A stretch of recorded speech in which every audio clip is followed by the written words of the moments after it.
Hola a todas y a todos. Decidí hacerle esta pequeña cápsula referida al estudio de la teoría general de la ley y en particular acerca del proceso de formación de la ley, dado que probablemente en las tutorías que nos quedan, en las sesiones que nos quedan, no alcancemos a tratar con profundidad esta materia.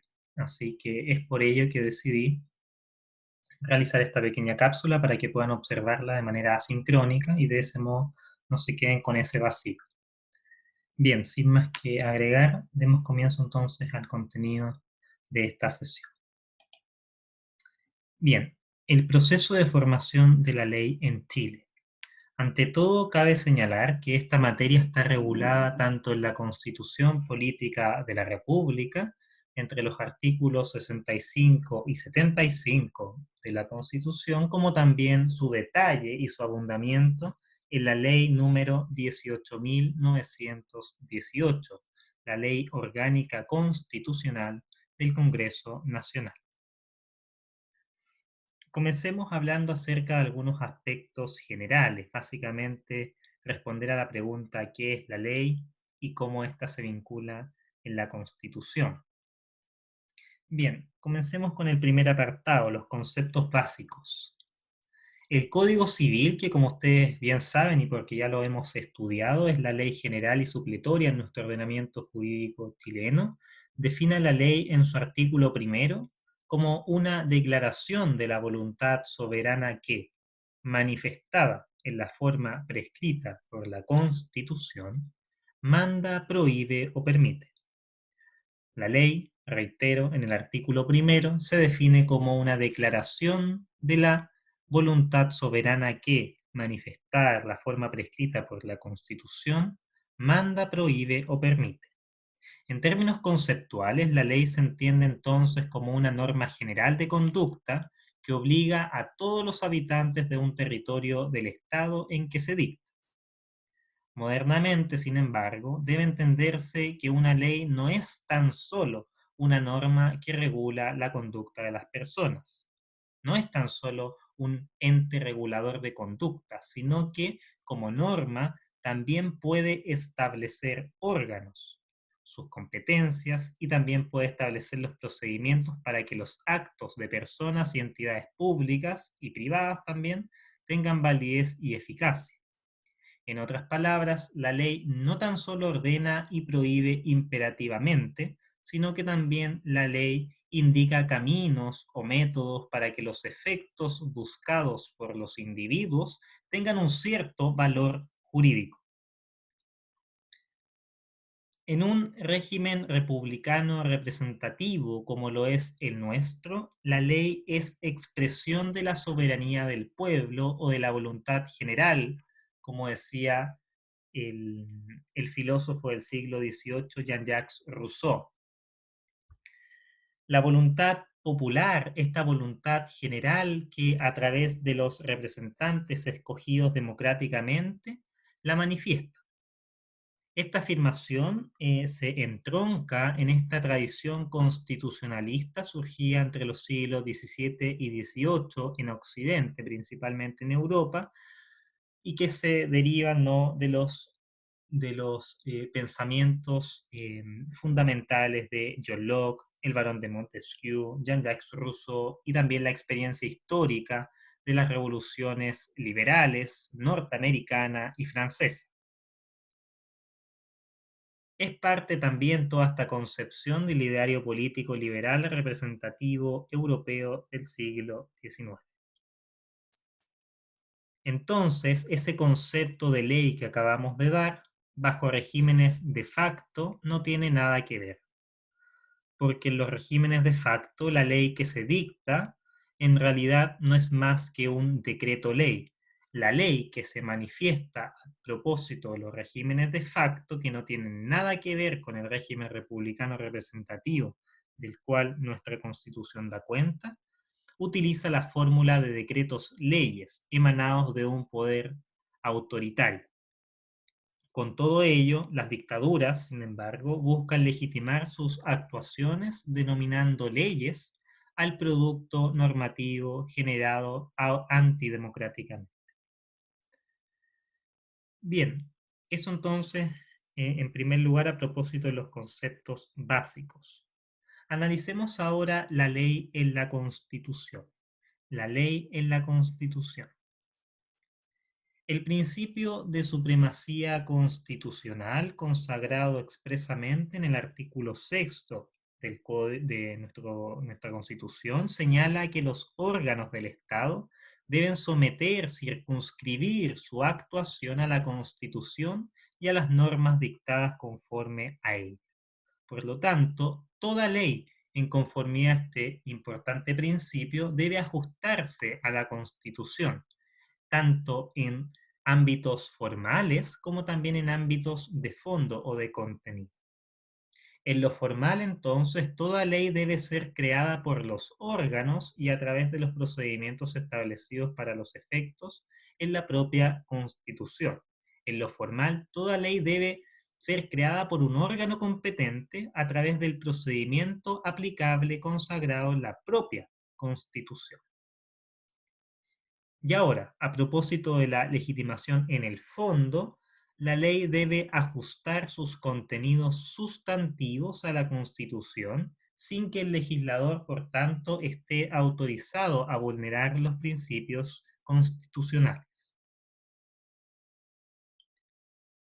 A su turno también, la Constitución Política de la República realiza diversos distingos a propósito de las normas legales. Realiza una serie de distinciones, de clasificaciones, de las cuales daré cuenta a continuación. En primer lugar, habla de las leyes ordinarias. Las leyes ordinarias. Ellas son ellas son las que se aprueban por mayoría simple de diputados y senadores presentes en cada cámara. Las leyes ordinarias, reitero, son aquellas que se aprueban por mayoría simple de diputados y senadores presentes en la cámara, es decir, por la mayoría de votos. En segundo lugar, tenemos las leyes de quórum calificado. Las leyes de quórum calificado, que son aquellas que deben ser aprobadas por la mayoría absoluta de diputados y senadores en ejercicio. Son aquellas que deben ser, reitero, aprobadas por la mayoría absoluta de diputados y senadores en ejercicio. Entonces, fíjense, las leyes ordinarias buscan tan solo la mayoría simple.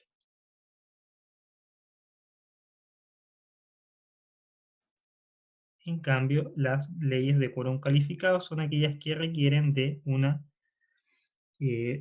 mayoría absoluta,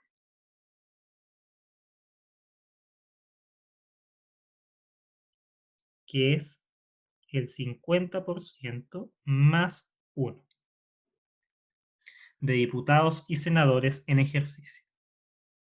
Las leyes, en tercer lugar, tenemos las leyes de quórum calificado. Las leyes de quórum, no, disculpe, las leyes orgánicas constitucionales. Las leyes orgánicas constitucionales. Estas son las que deben ser aprobadas por una mayoría de 4/7 de los diputados y senadores en ejercicio. Para ser aprobadas, las leyes orgánicas constitucionales requieren de una mayoría de 4/7 de diputados y senadores en ejercicio. 4/7 de los diputados y senadores en ejercicio. En cuarto lugar, tenemos las leyes de reforma constitucional. Las leyes de reforma constitucional, que son aquellas que deben someterse al procedimiento de reforma constitucional porque implican el ejercicio del poder constituyente. Las leyes de reforma constitucional deben someterse al procedimiento de reforma constitucional establecido en la propia Constitución porque implican el ejercicio propio de un poder constituyente, no de un poder constituyente originario, sino que más bien de un poder constituyente derivado o derivativo, siguiendo la nomenclatura que comenzó a utilizar Sieyès en tiempos de la Revolución Francesa o de Carl Schmitt en tiempos de la primera mitad del siglo XX. En quinto lugar, tenemos las leyes interpretativas de la Constitución. En quinto lugar, tenemos las leyes interpretativas de la Constitución que requieren mayoría de 3/5 de los diputados y senadores en ejercicio. Requieren una mayoría para ser aprobadas de 3/5 de los diputados y senadores en ejercicio. En sexto lugar, tenemos los decretos con fuerza de ley. Los decretos con fuerza de ley. Estos implican una delegación que el Congreso hace al Ejecutivo para que éste legisle una determinada materia mediante un decreto supremo, mediante la fórmula del decreto supremo. Reitero, los decretos con fuerza de ley suponen una delegación de poder que realiza el Congreso hacia el Ejecutivo para que éste legisle, pero sobre una determinada materia en específico. Así, por ejemplo, en la década de los 60, el Congreso entregó ciertas prerrogativas en materia de legislación de vivienda al presidente de ese entonces, que era el presidente Frei Montalva, y él dictó numerosos decretos con fuerza de ley. Uno de los más famosos es el decreto con fuerza de ley número 2, o los también denominados DFL2, los DFL2, que supusieron la construcción de diversos condominios habitacionales, de diversos bloques habitacionales muy importantes en esa época y que hasta el día de hoy siguen en pie. Y por último, en séptimo lugar, tenemos los acuerdos aprobatorios de un tratado internacional. Los acuerdos aprobatorios de un tratado internacional. Estos deben efectuarse en forma previa a la ratificación que realice el Ejecutivo al tratado internacional. Estos acuerdos aprobatorios deben efectuarse de forma previa a la ratificación que el Ejecutivo realiza al tratado internacional y debe someterse a los mismos trámites de una ley. Los mismos trámites de una ley que son los que veremos a continuación. Pero antes de pasar a ello, cabe señalar también como aspecto general el control de constitucionalidad de las leyes. El control de constitucionalidad. Cabe señalar como primera cuestión y fundamental que corresponderá el control de constitucionalidad a un órgano autónomo y de rango propiamente constitucional, que es el Tribunal Constitucional. El Tribunal Constitucional que, como ustedes saben, entró en vigor aquí en Chile en el año 1970, a fines del gobierno del presidente Eduardo Frei Montalva, y que el legislador originario del año 1980 hizo suyo. Este control de constitucionalidad se manifiesta a través de tres situaciones que son las que analizaremos a continuación. En primer lugar, el control preventivo de constitucionalidad. En primer lugar, el control preventivo de constitucionalidad, que es el que está acá. Bien, el control preventivo de constitucionalidad de los proyectos de ley antes de su promulgación. Cuando hablemos de preventivo, haremos siempre referencia a un examen ex ante, a un examen anterior a la puesta en marcha de esta ley. Se realiza antes de su promulgación. A este control deben someterse obligatoriamente, a este control preventivo de constitucionalidad, deben someterse obligatoriamente las leyes interpretativas de la Constitución, las leyes interpretativas de la Constitución, las leyes orgánicas constitucionales, y por último, los tratados internacionales.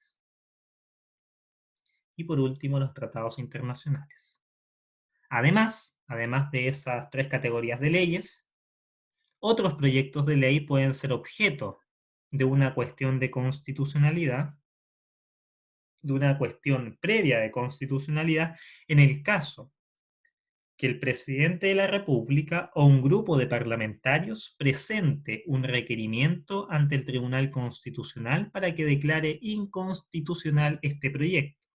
Esta situación de la cuestión de la constitucionalidad se ha presentado en forma bastante frondosa el último tiempo, en donde diversos parlamentarios, principalmente de la bancada de derecha de Chile Vamos, ha recurrido al Tribunal Constitucional a solicitar, mejor dicho, la declaración de inconstitucionalidad de determinadas deliberaciones soberanas o de determinadas leyes, como lo fue, por ejemplo, en su caso, y en su tiempo la ley que permitía el aborto terapéutico, el cual fue finalmente rechazado por el Tribunal Constitucional. Y también, bueno, diversos otros proyectos de ley, como aquel que robustecía al Servicio Nacional del Consumidor, al CERNAC, de atribuciones sancionadoras. Ese, lamentablemente, y a juicio del Tribunal Constitucional, no se ajustaba a la Constitución y por tanto se lo declaró inconstitucional.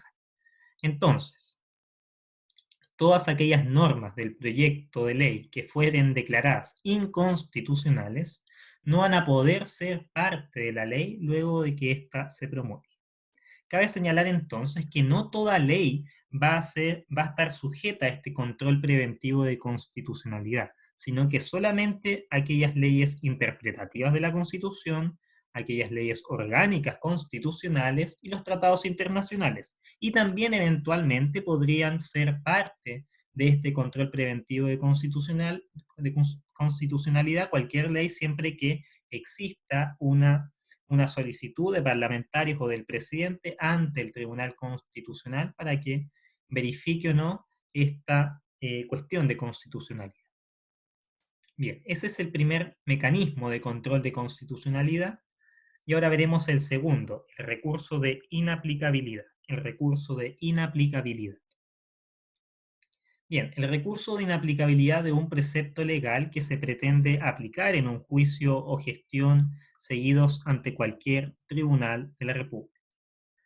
Este recurso de inaplicabilidad, reitero, tiene como objeto un precepto legal que se pretende aplicar en un juicio o gestión seguidos ante cualquier tribunal de la República.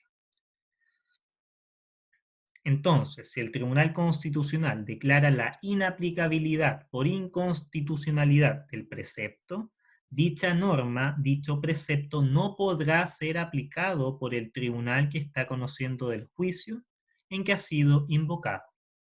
Si el Tribunal Constitucional declara la inaplicabilidad del precepto, dicha norma no podrá ser aplicada por el tribunal que conoce del juicio en que ha sido invocada ese precepto. Bien, y por último, el tercer mecanismo es el recurso de inconstitucionalidad. El recurso de inconstitucionalidad.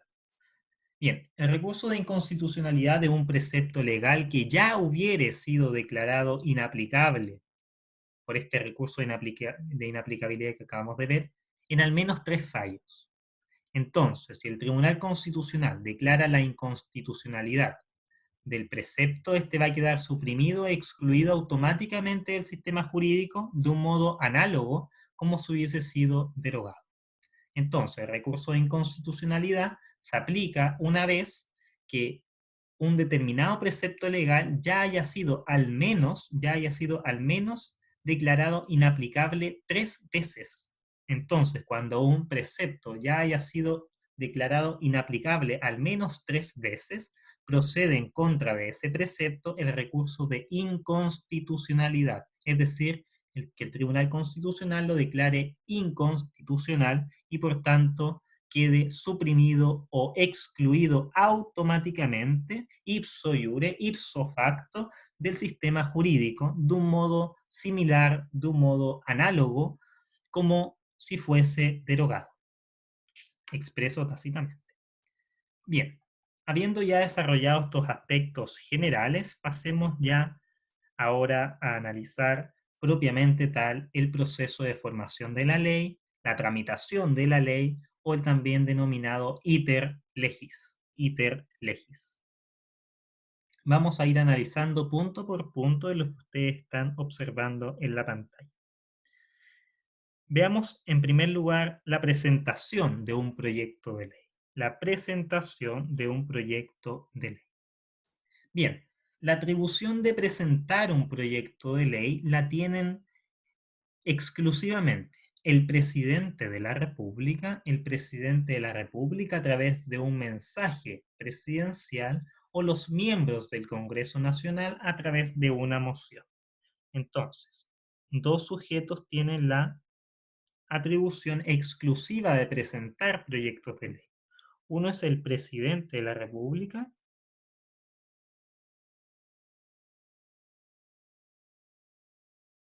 a través de el mensaje y otro es el Congreso Nacional o parlamentarios a través de mociones.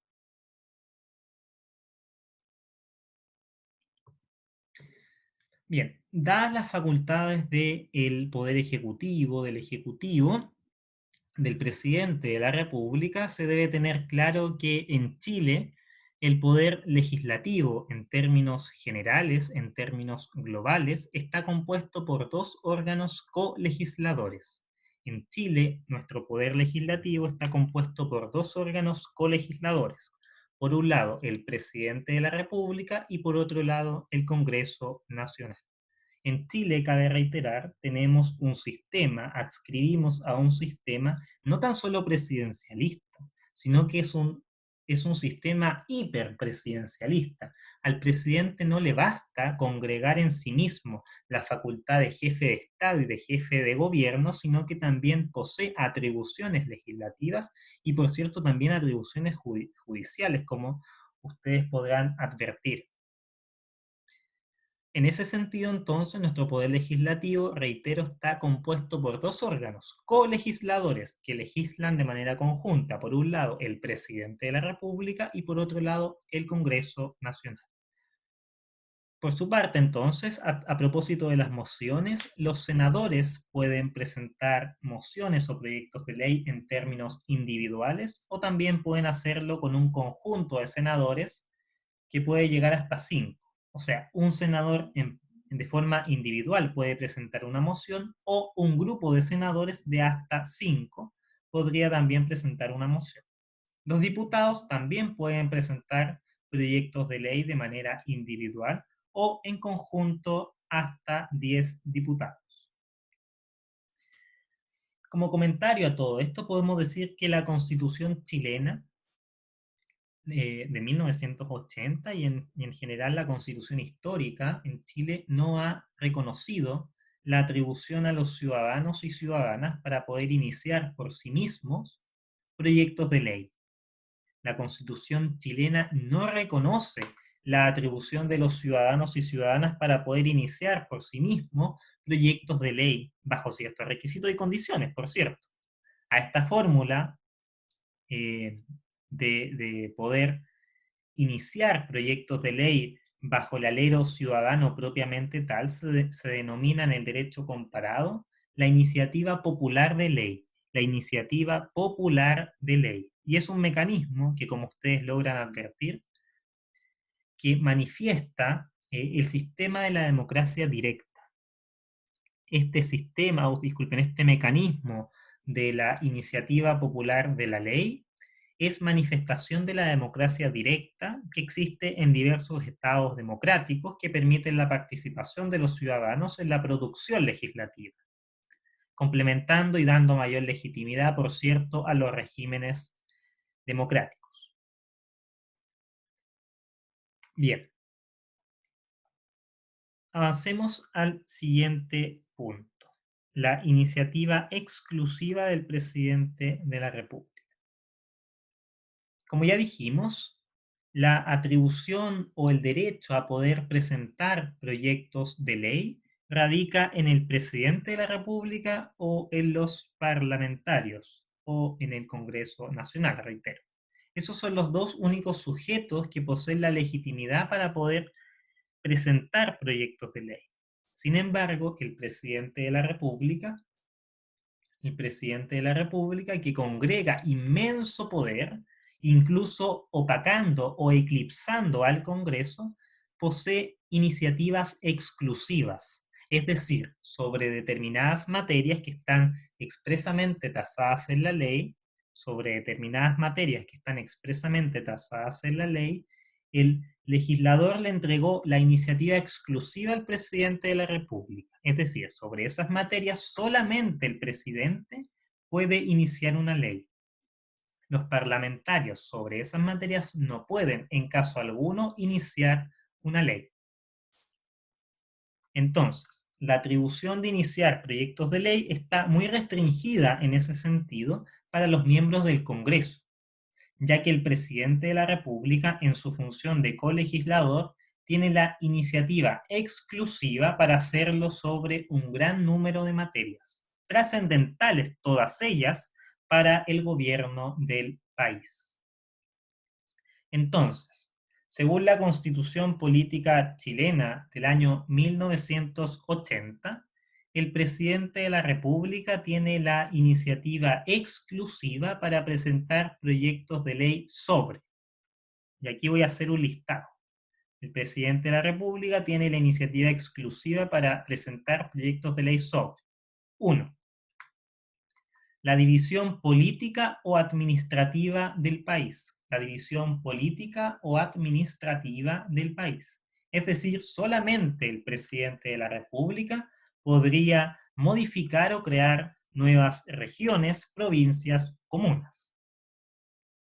En segundo lugar, el presidente tiene la iniciativa exclusiva sobre la administración financiera y presupuestaria del Estado.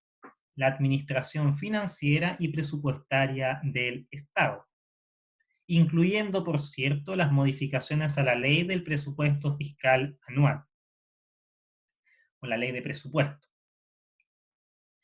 En tercer lugar, el presidente también tiene iniciativa exclusiva respecto de las enajenaciones, arriendo o concesiones de bienes fiscales. Enajenación, arriendo o concesión de bienes fiscales. En cuarto lugar, sobre todas aquellas materias vinculadas a las Fuerzas Armadas. Las Fuerzas Armadas solamente pueden ser modificadas, su ley puede ser modificada por iniciativa del presidente de la República.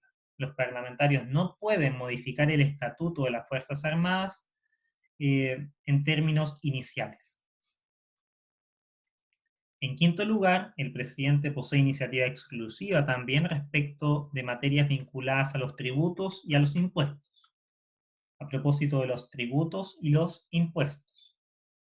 Es decir, solamente el presidente puede iniciar un proyecto de ley vinculado a la creación, modificación, supresión, condonación de impuestos, como también el establecimiento de exenciones tributarias. En sexto lugar, disculpen, el presidente posee iniciativa exclusiva respecto de la creación de nuevos servicios y empleos públicos. La creación de nuevos servicios y empleos públicos. Como también el presidente es quien determina, mediante esta iniciativa de proyecto de ley, las funciones y atribuciones de estos nuevos servicios y empleos públicos. En séptimo lugar, también posee iniciativa exclusiva a propósito de la contratación de créditos, que puedan comprometer la responsabilidad financiera del Estado. La contratación de créditos que puedan comprometer la responsabilidad financiera del Estado. En octavo lugar, posee iniciativa exclusiva respecto de remuneraciones, jubilaciones, pensiones, rentas, montepíos, préstamos o beneficios al personal, bien sea activo o retirado de la administración pública. En noveno lugar, posee iniciativa exclusiva en materias de seguridad social, tanto del sector público como privado. Iniciativa exclusiva respecto de materias de seguridad social, tanto del sector público como privado. Y por último, también tiene en décimo lugar, la iniciativa exclusiva a propósito de la negociación colectiva laboral. Bien. En general, entonces, se trata de materias que implican gasto o inversión por parte del Estado, la creación de nuevos organismos estatales de todo tipo, establecimiento y fijación de remuneraciones y asignaciones económicas a los funcionarios públicos y personal contratado, la fijación de impuestos, la autorización de préstamos y obligaciones económicas del Estado, y otras que tienen que ver con la administración de las finanzas públicas, incluyendo, por cierto, la de los organismos autónomos y las empresas del Estado. Entonces, por regla general, el presidente de la República va a tener la iniciativa exclusiva de proyectos de ley que signifiquen necesariamente un desenvolvimiento monetario.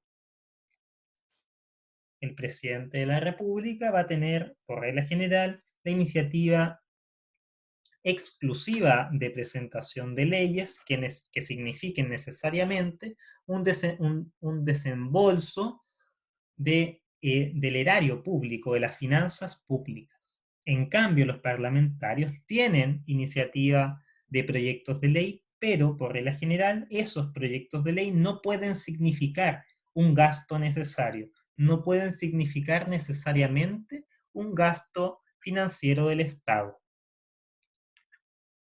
Ahí entonces se logra observar ese extremo presidencialismo que tenemos en Chile. Veamos ahora el tema de la tramitación de la ley, avanzando al siguiente punto, la tramitación de la ley. Todo proyecto de ley debe presentarse ante el Congreso Nacional. Esa es la idea matriz. Todo proyecto de ley debe presentarse ante el Congreso Nacional, porque el Congreso Nacional es la voz del pueblo, el Congreso Nacional es el órgano legislativo.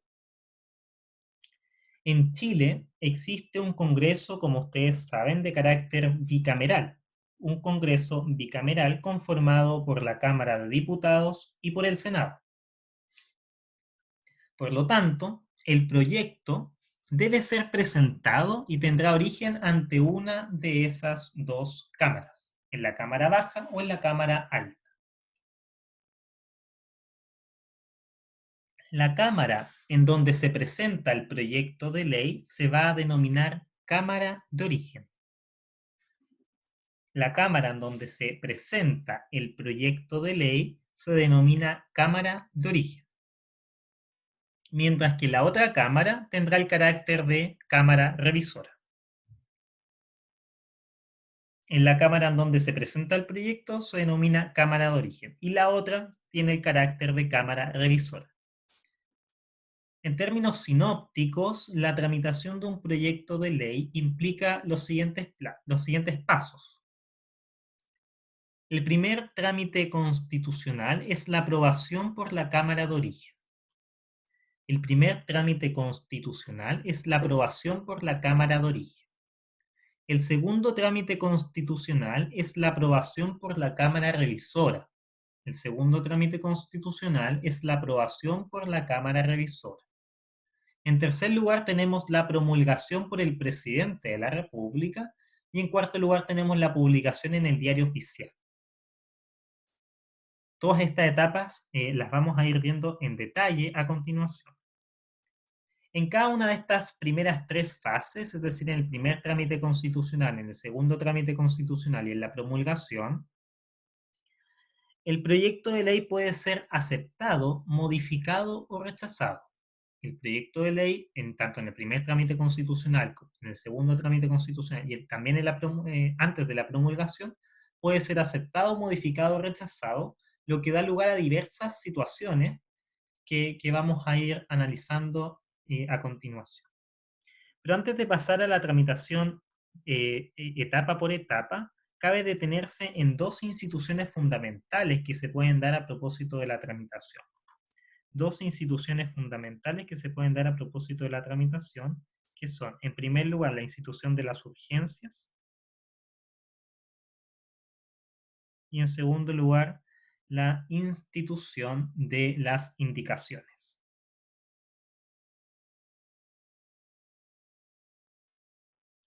Entonces, antes de ir a, a estudiar etapa por etapa, nos detendremos brevemente en cada una de estas instituciones que se pueden presentar a lo largo de la tramitación, las urgencias y las indicaciones. Bien, respecto de la primera, si bien la tramitación de una ley no tiene plazo, la tramitación de una ley no tiene un plazo definido per se, en cada una de sus fases de tramitación, el presidente de la República tiene la facultad exclusiva de poner un plazo para que sea despachado el proyecto. A esto se le denomina urgencia. Entonces, la urgencia es un plazo que establece el presidente de la República en términos facultativos para que sea despachado el proyecto de ley. La urgencia puede ser, bueno, de cuatro tipos. Tenemos la simple urgencia,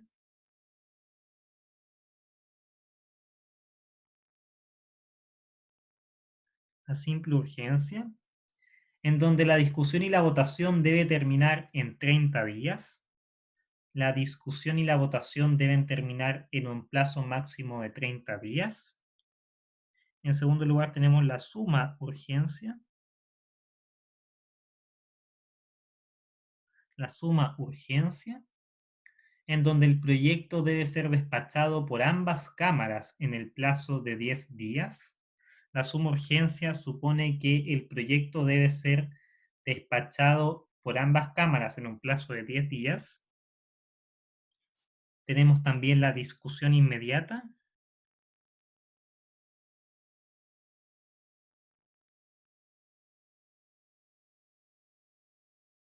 La discusión inmediata, en donde el plazo de discusión es de 3 días.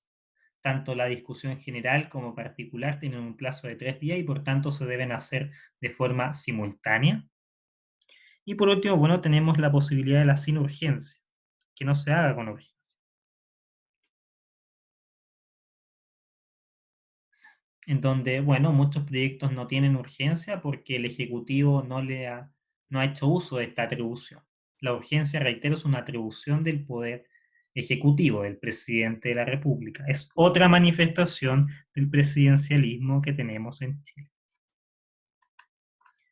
Bien, y por último, la segunda institución, antes de pasar al estudio pormenorizado de cada una de las etapas, es la institución de las indicaciones. Las indicaciones son modificaciones al articulado del proyecto, es decir, al contenido del proyecto, que pueden ser presentadas tanto por el Ejecutivo, tanto por el presidente de la República, como por los parlamentarios durante la discusión del proyecto. Reitero, son modificaciones, mutaciones al contenido, al articulado del proyecto que puede ser presentada tanto por el presidente de la República como también por parlamentarios durante la discusión del proyecto, dentro, obviamente, de ciertos plazos establecidos en la Ley Orgánica Constitucional del Congreso Nacional. Las indicaciones, en todo caso, no pueden apartarse de las ideas matrices del proyecto, es decir, deben versar siempre sobre la misma materia. Su inclusión debe ser, por tanto, pertinente en el proyecto que se está discutiendo.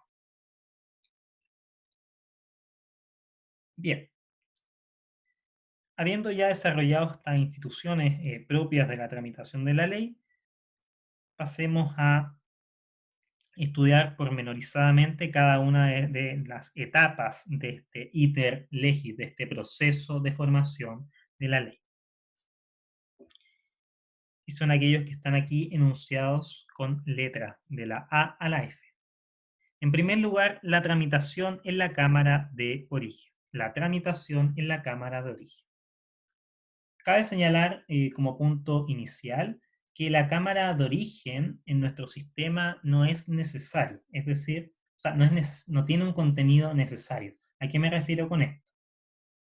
Con que tanto la Cámara de Diputados como la Cámara de Senadores pueden ser cámaras de origen. No es necesario que la Cámara de Origen sea la Cámara de Diputados y la Cámara Revisora sea el Senado, sino que, por el contrario, pueden ser ambas indistintamente, dependiendo de hacia dónde ingresa el proyecto de ley. Si el proyecto de ley ingresa en el Senado, la Cámara de Origen será el Senado y la Cámara Revisora serán los diputados.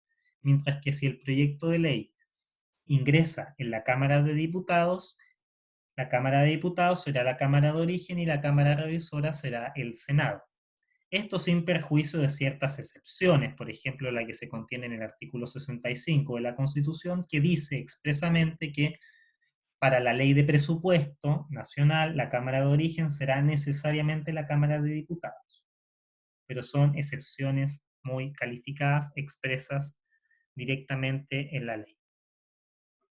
Bien, la tramitación en la Cámara de Origen contempla una serie de requisitos, una serie de trámites, una serie de ritualidades. ya de las cuales voy a pasar a dar cuenta a continuación. En primer lugar, la tramitación en la Cámara de Origen, en primer lugar, tiene cabida la recepción del proyecto.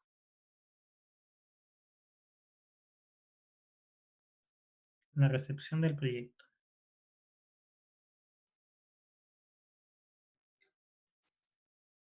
Esa recepción del proyecto se realiza también conjuntamente al examen de admisibilidad por el presidente de la Cámara. O sea, el primer paso en la tramitación en la Cámara de Origen es realizar la recepción del proyecto, es decir, recibirlo, y luego de ello se realiza un examen de admisibilidad del proyecto de ley por parte del presidente de la Cámara. El presidente de la Cámara debe realizar un examen formal de admisibilidad del proyecto de ley. En segundo lugar, tenemos un nuevo trámite que es el examen general del proyecto. El examen general del proyecto.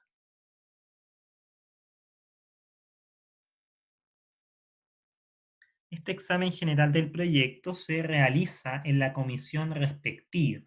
Por ejemplo, si este proyecto ingresó en forma de mensaje presidencial y tiene que ver con la reforma a las Fuerzas Armadas, será competente para realizar este examen general del proyecto la Comisión de Defensa de la Cámara de Diputados.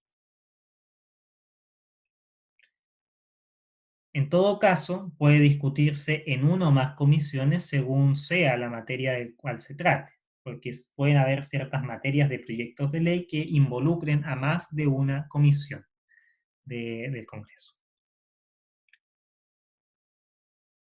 Tercer trámite dentro de la tramitación en la Cámara de Origen es la discusión general del proyecto en sala. La discusión general en sala.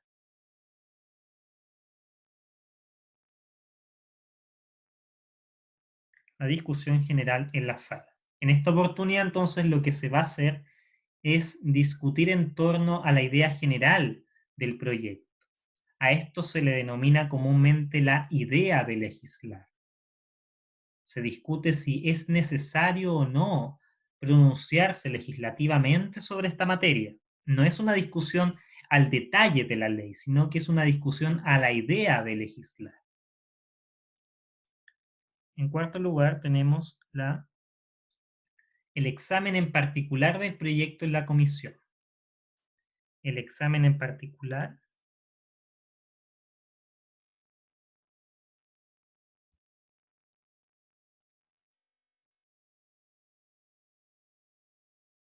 el examen particularizado en la comisión.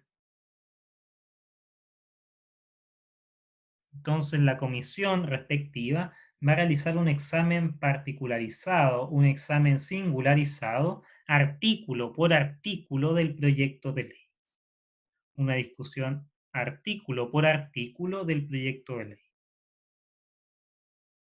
En quinto lugar, tenemos la discusión en particular del proyecto en sala. La discusión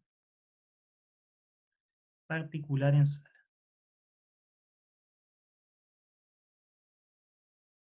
Entonces aquí ya no se está discutiendo en torno a si es necesario o no legislar sobre esta materia.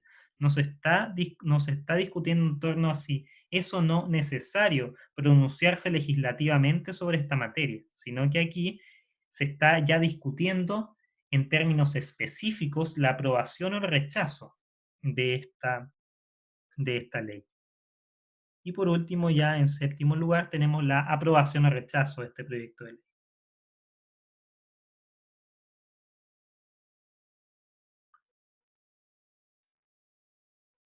En esas son entonces las 7 etapas que se deben cumplir en el primer trámite, que es la tramitación en la Cámara de Origen. Luego viene la tramitación en la Cámara Revisora. La tramitación en la Cámara Revisora. Bueno, se va a tramitar el proyecto siguiendo el mismo procedimiento realizado en la Cámara de Origen, es decir, va a existir la recepción del proyecto, el examen general del proyecto, la discusión general en sala, el examen particularizado en la comisión, la discusión particular en sala y por último la votación que nos va a dar un apruebo o un rechazo de este proyecto de ley. En toda esta situación que se va a suscitar en la Cámara Revisora, que reitero puede ser la Cámara de Diputados o el Senado, indistintamente, dependiendo de a dónde ingresó en primer lugar el proyecto, se pueden dar tres resultados posibles. Se pueden dar tres resultados posibles. Se pueden dar tres resultados posibles. En primer lugar, la aprobación total del proyecto por ambas cámaras. Entonces, voy a ir anotándolo aquí abajo. La primera posibilidad es la aprobación total del proyecto.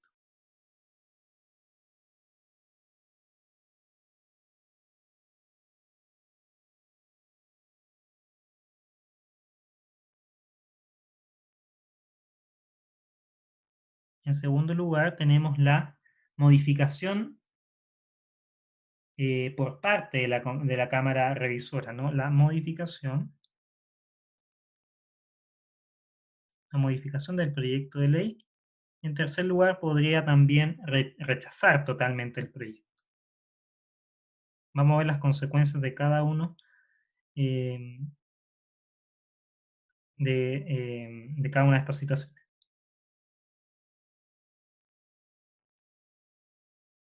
Bien, veamos la primera posibilidad, la aprobación total del proyecto.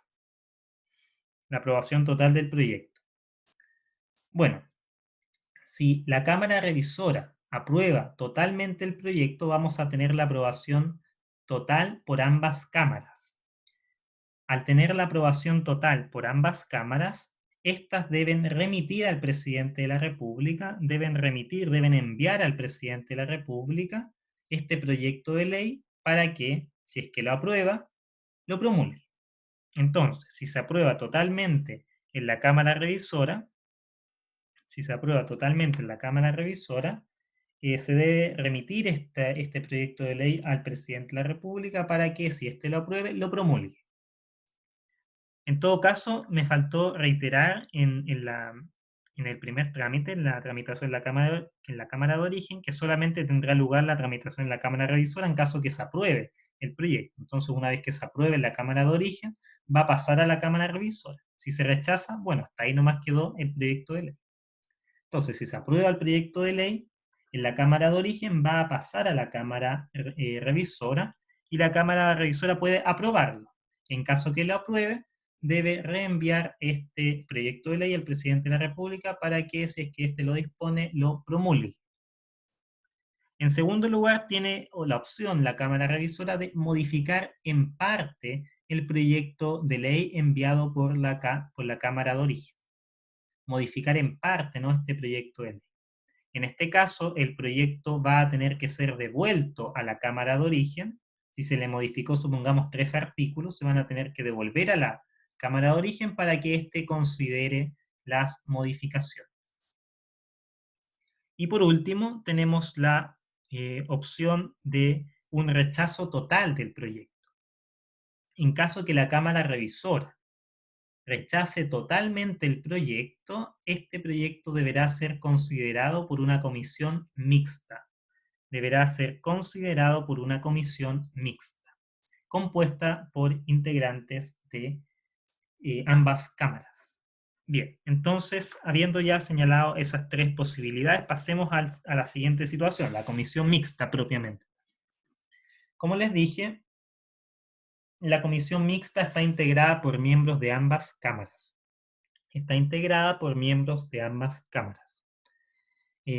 Tanto en igual número, y va a ser presidida, sin embargo, por un senador elegido por la mayoría de los integrantes. Está integrada por miembros de ambas cámaras en igual número y va a ser presidida por un senador elegido por la mayoría de sus integrantes. La función principal de la comisión mixta, es proponer una fórmula para resolver el desacuerdo producido entre ambas cámaras.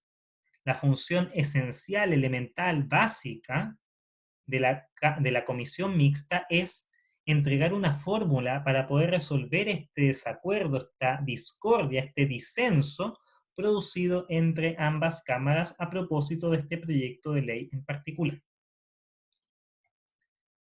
Bien, pasemos entonces ya al siguiente trámite, que son las opciones del presidente de la República ante un proyecto de ley aprobado.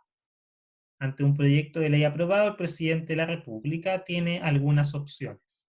Pero reitero, solamente a propósito de proyectos de ley aprobados. Entonces, si se acoge el proyecto de ley, debe el presidente de la República proceder eh, a la promulgación, como veremos ahora mismo. ¿Ya? El presidente, o sea, una vez que se aprueba, mejor dicho, voy a rectificar todo lo que dije. Una vez que se aprueba por ambas cámaras un proyecto de ley, este debe llegar al presidente de la República. Una vez que se aprueba un proyecto de ley por ambas cámaras en el Congreso Nacional, este debe remitírselo al presidente de la República. El presidente de la República, respecto de este proyecto de ley aprobado por el Congreso, puede, por su parte, aprobarlo o desaprobarlo. El presidente puede aprobar ese proyecto de ley o puede desaprobarlo o rechazarlo. Entonces, si el presidente decide aprobar el proyecto de ley, acogerlo, debe proceder necesariamente a la promulgación como ley. Debe proceder a la promulgación. Se va a entender en todo caso aprobado este proyecto de ley una vez que haya sido remitido al presidente y no sea devuelto al Congreso en un plazo de 30 días. O sea, si el Congreso Nacional envió el proyecto de ley al presidente y no hubo respuesta durante 30 días, se entenderá aprobado el proyecto de ley. Ahora bien, por otra parte, si el presidente de la República rechaza el proyecto aprobado por ambas cámaras, si el presidente de la República rechaza el proyecto aprobado por ambas cámaras, tiene la opción de formularle vetos u observaciones. Tiene la opción de formularle vetos u observaciones.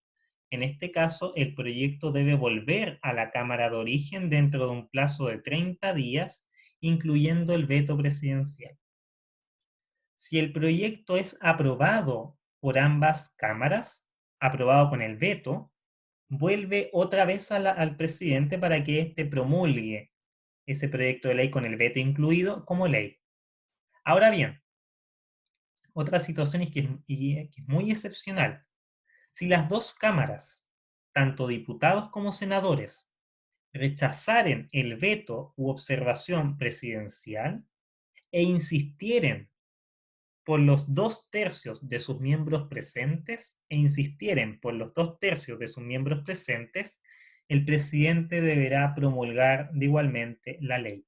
Entonces, tenemos una situación en donde un proyecto de ley es aprobado por ambas cámaras, pasa al presidente de la República. El presidente de la República no le gusta mucho el proyecto de ley, así que le pone un veto, por ejemplo, elimina un artículo importantísimo, lo vuelve a mandar a la Cámara de Diputados y Senadores para que lo aprueben, pero ahora con este veto incluido. Y si los diputados y senadores no aceptan este veto, tienen la posibilidad que, si concurren con el quórum de 2/3, es un quórum altísimo, con un quórum de 2/3 de sus miembros presentes, podrán reenviarlo al presidente de la República para que éste apruebe el proyecto de ley sin el veto. Pero para ello es necesario tener ese veto, o sea, disculpen, ese quórum muy altísimo de 2/3 de los miembros presentes. Entonces, reitero, si las dos cámaras rechazan el veto u observación del presidente e insistieren con los 2/3 de sus miembros presentes, el presidente deberá promulgarlo como ley. Y a contrario censo, si es que no se logra este quórum de 2/3, no habrá ley. Bien, pasemos al penúltimo trámite, la promulgación de la ley. La promulgación de la ley. El presidente, como ustedes saben, debe promulgar la ley en un plazo de 10 días desde que sea procedente. El presidente debe promulgar la ley en un plazo de 10 días desde que sea procedente. Bueno, es procedente desde que queda totalmente tramitada según las alternativas que señalamos anteriormente, ¿no? ¿Y qué significa ontológicamente promulgar? ¿Qué significa la promulgación? Bueno, la promulgación significa que el jefe de Estado, es decir, el representante simbólico de la nación, el jefe del Estado, certifica oficialmente la existencia de la ley y ordena que ésta se cumpla o ejecute como tal. Promulgar, reitero, significa que el jefe de Estado, este representante simbólico de la nación, de este grupo humano con caracteres similares, va a certificar oficialmente, formalmente, la existencia de la ley y va a ordenar consecuencialmente que ésta se cumpla o ejecute como tal. Sin embargo, aún la ley no va a tener vigencia absoluta si es que falta este último trámite que voy a mencionar a continuación, que es la publicación de la ley. La publicación finalmente será el último trámite que adquiera la ley para poseer un vigor total. Bien, la publicación de la ley en el diario oficial. La publicación de la ley en el diario oficial se realizará dentro de los 5 días hábiles siguientes a la fecha en que quede totalmente tramitado el decreto promulgatorio, el decreto que promulgó, el decreto presidencial, ¿no? O ministerial que promulgó esta ley, este proyecto de ley finalmente. La publicación de la ley es el acto oficial de comunicación de la existencia de la ley a la ciudadanía y a toda persona, institución o grupo llamado a observarla o cumplir. La publicación entonces es un acto oficial en donde se comunica la existencia de la ley, en donde se va a comunicar la existencia de la ley. Y eso debe realizarse, reitero, dentro de los 5 días hábiles siguientes a la fecha en que quede totalmente tramitado el decreto promulgatorio. Esto último, la tramitación del decreto promulgatorio, significa que dicho decreto del Ejecutivo, por cierto, incluyendo el texto de la nueva ley aprobada, debe ser sometido a un trámite, al denominado trámite de la toma de razón por la Contraloría General de la República. La toma de razón por la Contraloría General de la República, que es un examen de legalidad principalmente. Entonces, desde la fecha de la publicación de la ley, desde la fecha de la publicación de la ley en el diario oficial, se va a entender conocida por todos y todas la ley y por tanto será obligatoria. Así lo establece expresamente el artículo 7º del Código Civil. El artículo 7º del Código Civil dice que desde la publicación de la ley se entenderá conocida por todos y será obligatoria. Esa es una ficción legal completa, como veremos en la sesión. Bien, normalmente la ley entra en vigencia en la fecha de la publicación en el diario oficial. Esa es la regla general. Normalmente, por regla general, la ley va a entrar en vigencia en la fecha de su publicación en el diario oficial. Salvo que el mismo texto legal señalara un plazo para ello. Es el denominado plazo de vacancia o una fecha también determinada para que entre a regir. Bien, y por último ya para concluir este video, una vez que entra en vigencia la ley, nadie puede alegar ignorancia de la ley. Una vez que la ley entra en vigencia, nadie podrá alegar ignorancia de la ley, pues así lo establece en términos expresos el artículo 8º del Código Civil. El artículo 8º del Código Civil establece que una vez que la ley entra en vigencia, nadie, absolutamente nadie, puede alegar ignorancia de la ley. Bien, espero haber entonces resumido de forma sinóptica esta materia vinculada al iter legis, al proceso de formación de la ley. Espero que les sirva, que haya sido claro, que haya sido fructífero y bien. Nos veremos en las próximas sesiones. Hasta pronto.